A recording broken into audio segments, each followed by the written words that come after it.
संध्याकाळचे 6 वाजले होते आणि मग भांडे घासायचे राहिले होते. मी भांडे तेवढे घासून घेतले आणि तेवढ्यामध्ये भांडे घासल्याच्या नंतर लाईट गेली तर मग लेकरं भूक लागली करू लागले त्याला. मग त्याच्यासोबत थोडंसं खेळलो.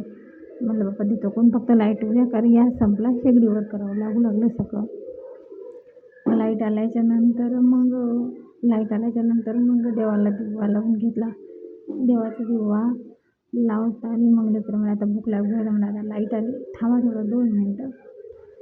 2 मिनटातच आता काय बनवणं होणार आहे आणि आता त्याला काय करून दिलं तर पुन्हा रात्री ते जेवणार नाही तर पोटभर. मला काहीतरी असंच करून देतो ना की त्याला परत 10-20 मिनटामध्ये भूक लागेल, असं काहीतरी करून देतो खायला. पटकन पोंग्या चालू लक्षामध्ये, मग त्याला पोंगे तळून दिले. ते पोंगे खात बसले तोपर्यंत मग मी खिचडी केली आणि माझा नवरा कंपनीत जाण्याच्यानंतर आम्ही जेवण केली आणि जेवण झाल्याच्यानंतर चला आजचा व्लॉग मी इथं संपवतो. भेटू उद्याच्या व्लॉगमध्ये.